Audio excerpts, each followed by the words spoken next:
Dear believer, have you ever stopped to consider why you believe what you believe? Have you ever thought about why you chose the religion you chose? Why do you believe in Jesus Christ as the only means to eternal salvation, and not in karma or reincarnation? Why do you believe that Allah is the one true God and Muhammad is his prophet, and not in the Four Noble Truths of the Buddha? Why do you hold to the Torah as the only revealed word of God, and not the Bhagavad Gita? Dear believer, do you ever wonder why your heaven resembles a utopian earth, and is composed of the same base elements found right here on this planet? Do you ever wonder why your deity governs within a power structure that resembles that of the specific time and place in which your holy text was written? Do you ever wonder why your God looks just like you, or the animals with whom you share the planet? Dear believer, is the faith you practice the dominant one within your culture?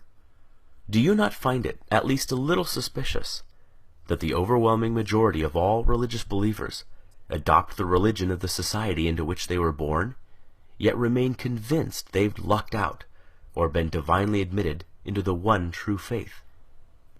Does it not make you at least somewhat apprehensive that almost every person of faith chooses belief not because of its virtues, supporting evidence, moral codes, or expression of worship, but rather because it was what they were born into?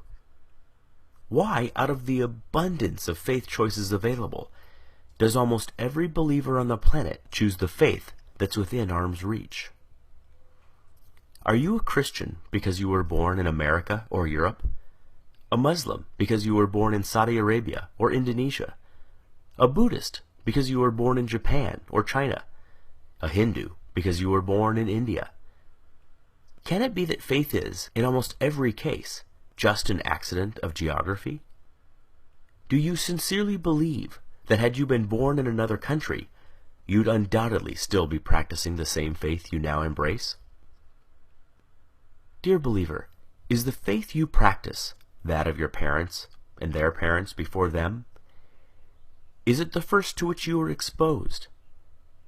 Did you know that nearly all religious devotees end up believing what they were taught to believe by their parents? Why is it that we scoff at the idea of labeling a young person a Republican child, or a Marxist child, or a Keynesian child, understanding he or she lacks the intellectual discrimination, life experience, and wisdom to make such a complicated and nuanced decision, but we do not raise so much as an eyebrow when a youngster is referred to as a Christian child, surely a choice no less complex? Could it be that there's no such thing as a Muslim child, just a child of Muslim parents? Dear believer, you are supremely confident in your faith. You know it is the right one, and all others are wrong. You are literally willing to bet your eternal soul on that very fact. And yet, have you ever stopped to consider that there are 24 major religions and literally thousands of different faiths practiced on this planet? Did you know that within Christianity alone, there are more than 45,000 different denominations, each claiming to understand ultimate truth better than all the others? Do you realize that each member of every faith practiced is just as devout, just as sincere, and their conviction every bit as sure as yours?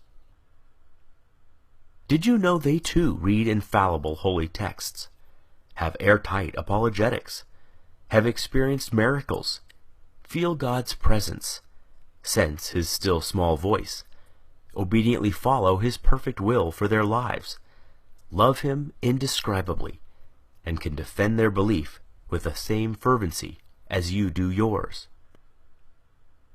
And yet, since every religion is mutually exclusive and contradicts the others in matters both large and small, they cannot all be right. Right?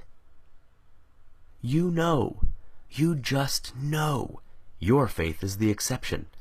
And yet, if every member of every faith feels just as you do, what are the odds you're right? Dear believer, I've often been told that my unbelief is a guarantee of missing out on heaven and ending up in hell. But who's heaven? Who's hell? I've often been told that I should, just to be safe, accept God. After all, what have I got to lose? But who's God? Given so many options, aren't I more likely to choose incorrectly? Might not I be better off wagering on no God rather than on the wrong God? You put it to me, what if you're wrong? But what if you're wrong?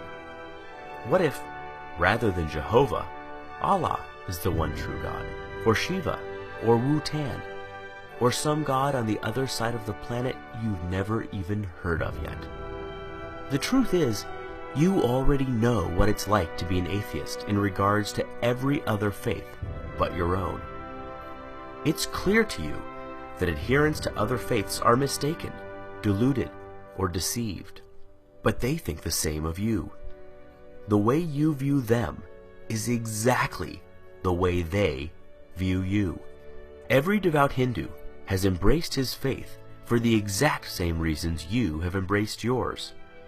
Yet you do not find his reasons compelling, nor do you lose sleep at night, fearing that if you die, you'll wake up in his hell.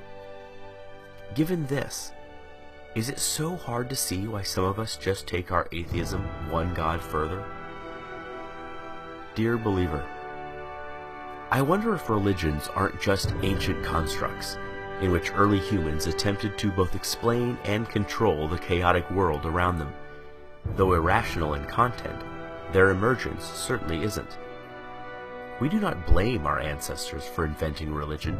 There is no shame whatsoever in stumbling when you are blind, or failing to properly construct a puzzle in the dark. But we no longer live in the dark. Science is ablaze in our world and illuminates our way, dissipating shadows and exposing even the deepest of crevices.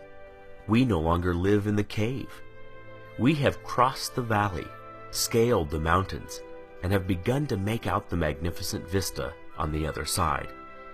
We no longer require comforting stories to make us feel safe or valued. Is it not time that our beliefs match our discoveries? Is it not time that our ideas reflect our new perspective?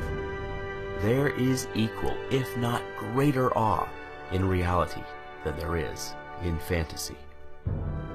Perhaps it is time to stop telling ourselves that we are the reason the universe was made, that our culture is somehow better than other cultures, that our tribe was chosen over all other tribes.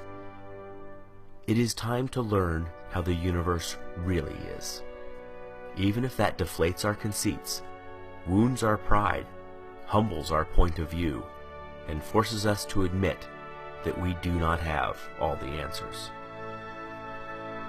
Believer, if you honestly value the truth above all things as you claim, as I truly know you do, you must confront these fundamental questions.